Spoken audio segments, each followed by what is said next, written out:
I want to be very clear. Life for the unvaccinated will be very difficult indefinitely.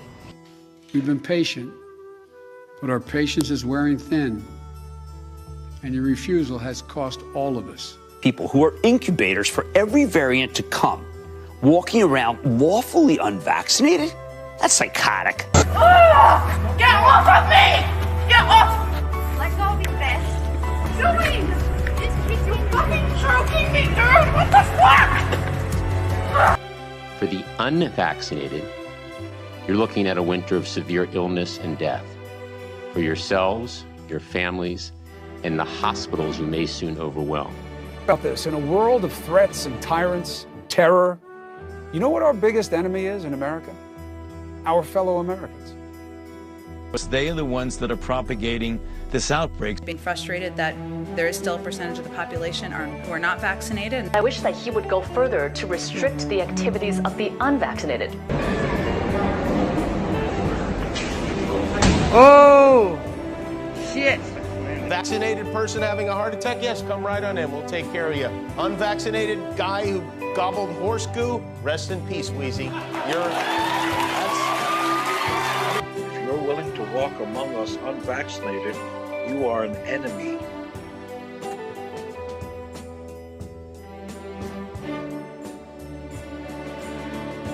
Well, you know, it's my rights, but okay.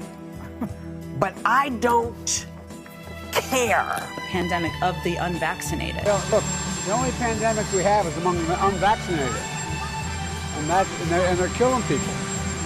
Freedom not to follow the facts, even if your freedom kills people.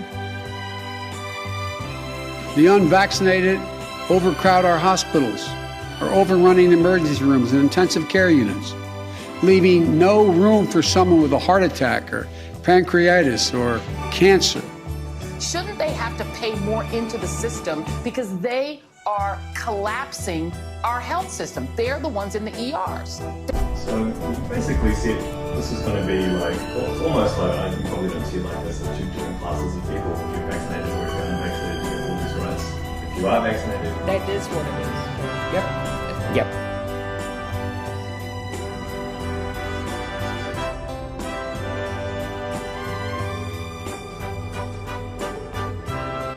It would be extremely careless and reckless if anybody welcomes someone who was, if you're vaccinated, I mean, I myself would not want to be anywhere with someone who's not vaccinated.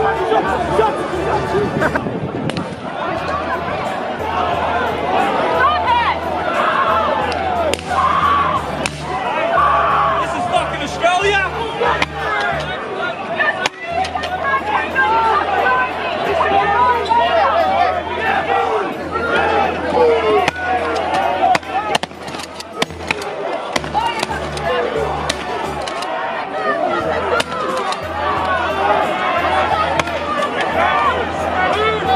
Patience is wearing thin, and your refusal has cost all of us.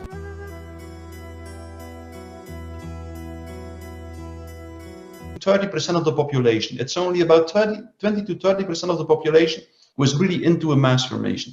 And there is a substantial group, 60 to 70%, who just goes along with the masses. So who simply doesn't have the courage or chooses not to swim against the tide. But this first group, indeed, definitely doesn't want to wake up. And for that small group, and that's something very characteristic, that small group will continue to buy into the narrative, no matter how absurd the narrative becomes, and no matter how absurd the behavior becomes that is imposed by the narrative.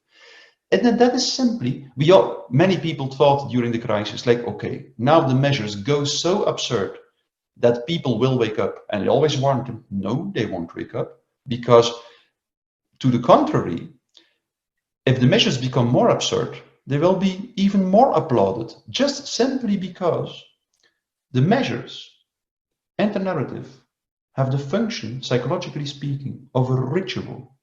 And the ritualistic behavior is always a kind of behavior that has no pragmatic purpose and that demands a sacrifice of the individual.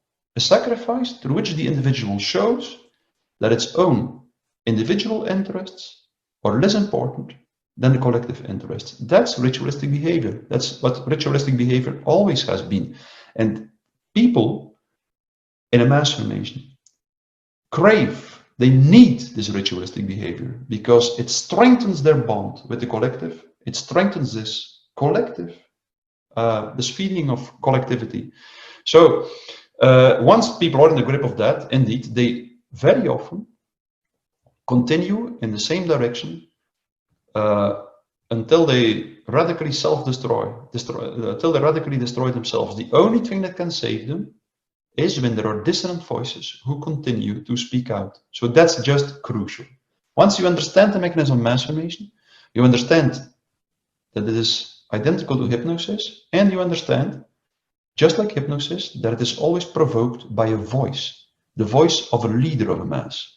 That's why totalitarian leaders, consciously or intuitively, feel, they know that their grip on the population is based on their voice. And that's why totalitarian leaders, much more than classical dictators, use indoctrination and propaganda. They also use terror, but that's much less important than indoctrination and propaganda. So totalitarian leaders use indoctrination and propaganda. They disseminate, they infuse their voice in the population constantly to keep the people in this situation, in this state of mass formation.